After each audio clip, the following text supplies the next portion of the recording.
they needed to do for that. The offense was fantastic. My man Javonte Williams, almost 100 yards. Always a fan. George Pickens, as Jerry said, was incredible. CD was already barring the drop at the end. He could have had another touchdown. And Dak did his thing, right? Four touchdown passes. The big thing, Nick, and I know you saw this, the defense. The defense was pretty good. And the interesting thing is they held them to 16 points. Look, again, it's the Raiders, but those Raiders put, 29 on Jacksonville. So, they put 20 in beating your Patriots. Hey, week 1 counts. I don't know. Week 1 counts. They put 20 on the Patriots, all right? So I'm not going to just, throw that performance away from the Cowboys because they brought back, they had 6 new guys on their defense. Yeah. All right, we have a graphic for it, but obviously Quinnen Williams. But whether it's trade or guys returning from injury, we know Overshown, he's a good player, Malik Hooker. Yeah. So they brought back some talent. And Quinnen Williams, 1.5 sacks last night, season high. Mm-hmm. 5 quarterback hits, career high. Oh, so he was huge. We know that trade was big for them. He showed up. So, look, I've got nothing but love for the Cowboys and how they played last night. So I am giving them a – wait. Fancy. Excellent, fellas, as always. Excellent. Yeah, Excellent. Great job. Just perfect. And great look, job. Yeah, consistently perfect. Yeah. Barring Wilds' comments about the Cowboys making the playoffs, they may fade soon, but we're going to find a way to get the Crooners onto another team somehow. No, those guys are We phenomenal. got to keep using keep bringing So, them. all right, they obviously deserve an A. I do want to talk about a potential overreaction to the Quinnen Williams trade, if I may, because he was great. And he is a really good player. There's no questioning that. Whether or not I would have made the trade, sidebar, he's now on the team. Because you spent a few minutes or a few moments talking about the Raiders, I would like to say something about the Raiders in relation to Quinnen Williams. I actually think and I obviously was wrong about the Raiders, how good they could be this year. Their biggest problem, I believe, has been the worst offensive line in the league. I think worse than what Justin Herbert's dealing with, worse than what Cam Ward's dealing with. I think it's the worst. And the only reason I'm mentioning that is the Cowboys' D tackles of Quinnen Williams and Kenny Clark looked like the Eagles' D tackles on Sunday night, utterly and thoroughly dominant. And I do think Quinnen Williams is an excellent player. I don't think they're going to have that level of impact week to week. I think that was a great first matchup for Quinnen Williams. If they were to have that type of impact week to week, then they could really go on a run. The team could, because the offense is excellent. Yeah. And Dak has been excellent. And Dak, I know he had the couple weeks where the numbers dropped a little bit. Watching Dak week to week, he's been, to me, as consistent as any quarterback in the league other than Stafford and maybe Drake May. Josh Allen's had higher highs, but he hasn't been as consistent. Patrick hasn't been as consistent. Lamar's been hurt. Dak's been great. And that was a great win for Dallas, and Pickens was phenomenal. All right, everyone. Can we just, goodness gracious, take a moment to be real here? The Las Vegas Raiders are, without a shadow of a doubt, one of the most deficient squads in the entire National Football League. So, if you're trying to puff out your chest and celebrate holding the Raiders to a mere 16 points, let's put that into its proper context. This is an offensive unit that averages a paltry 15.5 points per contest. Let me repeat that. 15.5 points per game. They are statistically ranked 30th in the league in total offense. Can we please, for the love of the game, just settle down and be rational about this? Look at the numbers. They score about 25 points per game, and they allow roughly the same number. So, just stop. This is exactly the same line of reasoning I used when I criticized Nick for heaping excessive praise on the Kansas City Chiefs for their victory over this very same Raiders team. It's time to just put a pin in that kind of hyperbolic celebration. This is precisely why I found it so concerning that the Denver Broncos had such a difficult time securing a win against the Raiders. That kind of performance is not a positive indicator. It's a red flag. I recall during my live stream of the Eagles versus Packers game, which had a somewhat similar final score, people in the chat were saying, "Hey, everyone was so hard on the Broncos for a similar performance." And the difference is simple. The Raiders are a genuinely terrible football team. That is the fundamental, inescapable distinction. This most recent game, a Cowboys victory over the Raiders, teaches us precisely nothing about the Dallas Cowboys. It provides absolutely zero meaningful insight into their quality as a team. Let me be perfectly clear on this point, because I know Cowboys fans are going to be up in arms about this take. Heading into this season, I was nowhere near as pessimistic about the Cowboys as virtually every other media personality.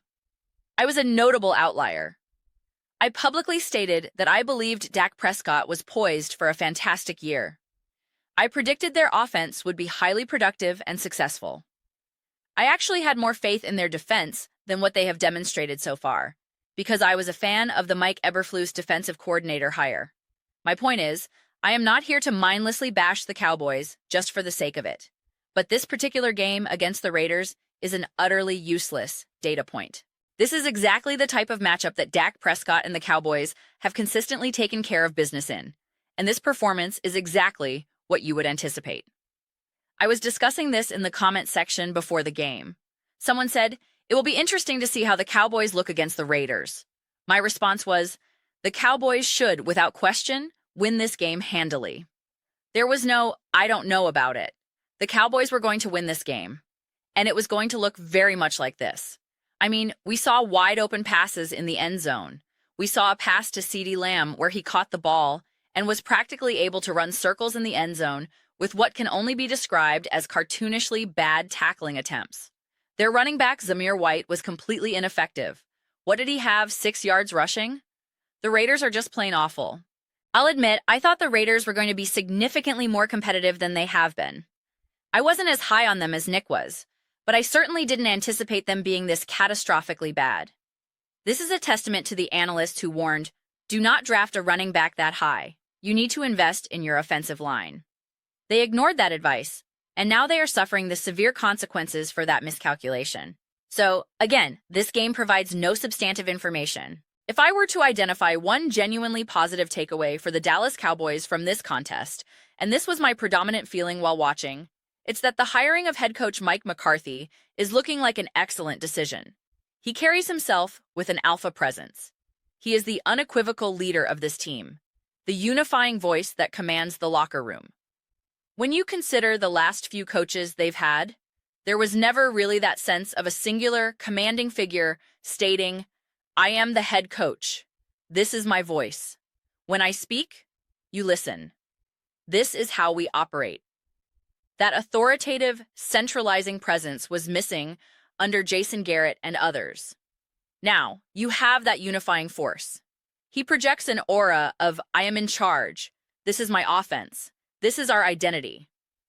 It is something the Cowboys have desperately needed, and from a cultural perspective, I believe that is the most significant positive development. However, this leads me to another point.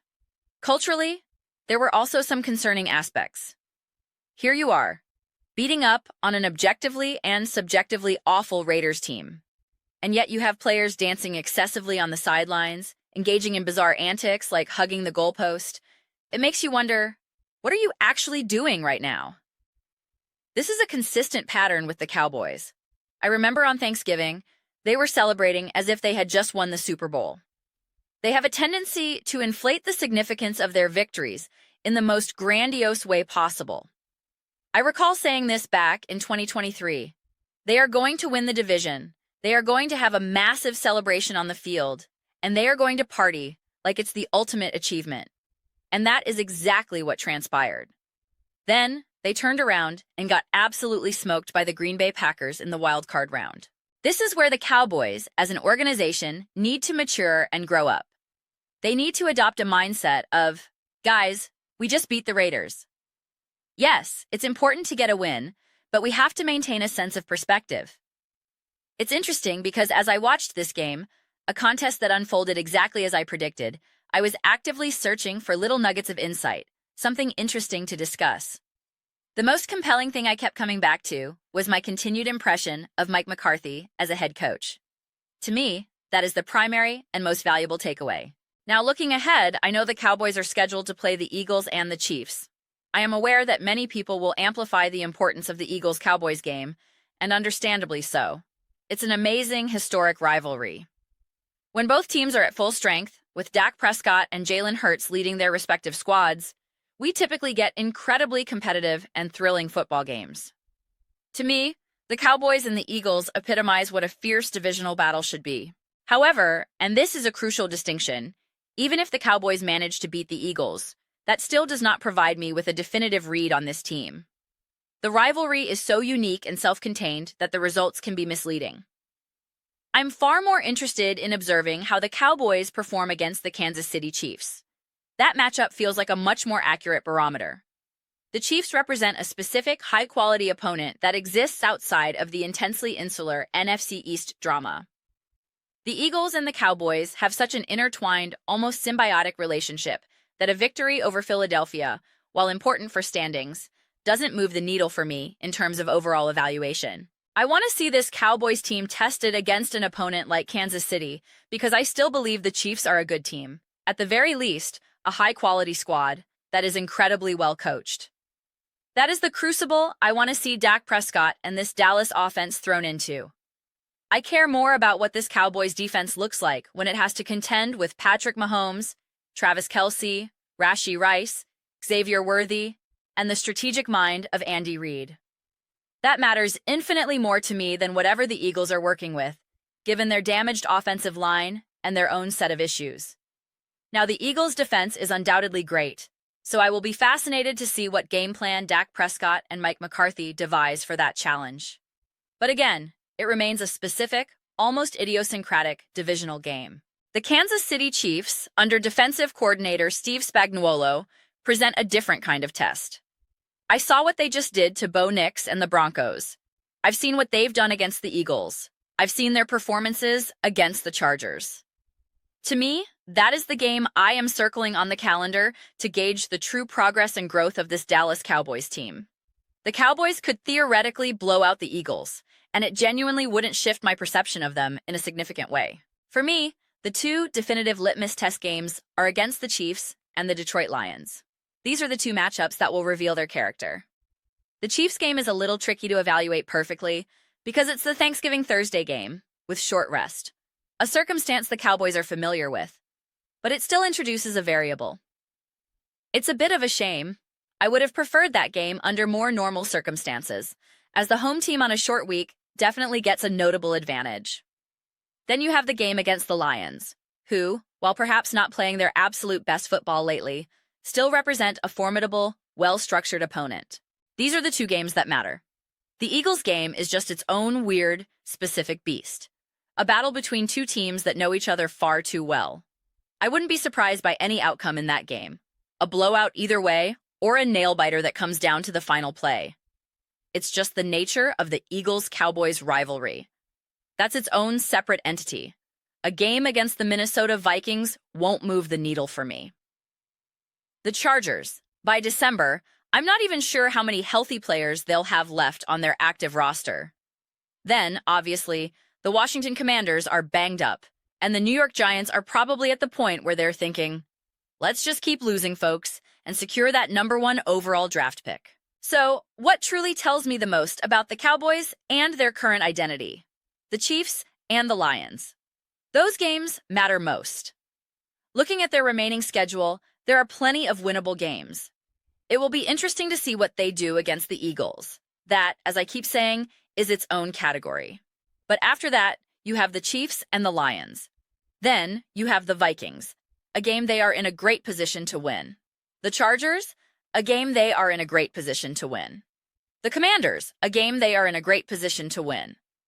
And the Giants, a game they are in a great position to win.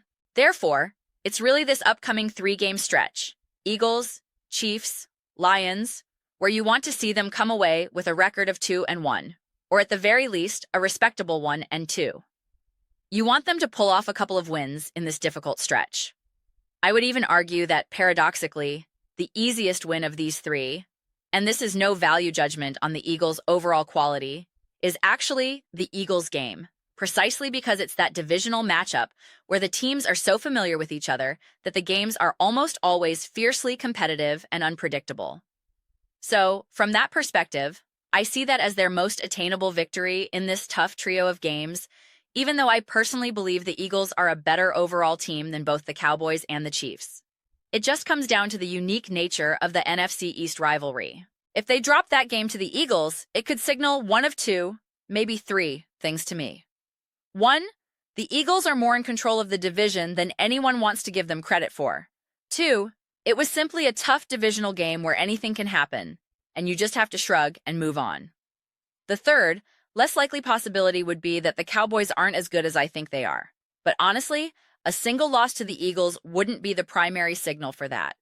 For Cowboys fans who like to grade performances on a scale, A game, B game, C game, and so on, if you truly want to know who the 2024 Dallas Cowboys are, you need to ask, how do they play against the Chiefs? How do they play against the Lions? The answers to those questions will define how good or not good this team truly is, and what their realistic potential is, particularly if they manage to find their form and sneak into the postseason. Imagine a scenario where they sneak into the playoffs, but their path there involves beating the Eagles, losing to the Chiefs and Lions, and then winning out against the Vikings, Chargers, Commanders, and Giants. Even if they were riding a 4-game winning streak heading into the playoffs, I would not feel confident or comfortable about their chances at all. Why? Because those final wins would be against a drowning Chargers team, a Vikings team with a rookie quarterback, a Commanders team likely on a backup quarterback, and a Giants team that has likely checked out. That kind of late-season run would not inspire any genuine belief. The good news is that we will get these answers over the next couple of weeks. We will learn who the Dallas Cowboys are when faced with legitimate, high-quality opposition. That is the silver lining here. But those are just my thoughts. I would absolutely love to hear yours. What do you all think about the Dallas Cowboys? How do you feel about this victory over the Raiders? Are you celebrating unabashedly?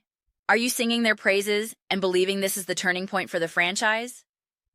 Let me know your perspectives in the comments section below. I read every single comment, so whether you find yourself in agreement with me or you think I'm completely off base, let me know. We can get into some lively discussions, we can engage in some spirited debates, but ultimately, let's remember to have some fun with it all. And please don't forget to subscribe, as I am genuinely committed to building an awesome and engaged community here. It is surprisingly difficult to dance and talk at the same time, and I don't think I'm very proficient at doing both simultaneously. I can manage each separately, but the combination is a challenge. So, please don't forget to subscribe and also to give this video a thumbs up, as it truly helps the channel grow. Thank you so much for watching. I'll see you all next time.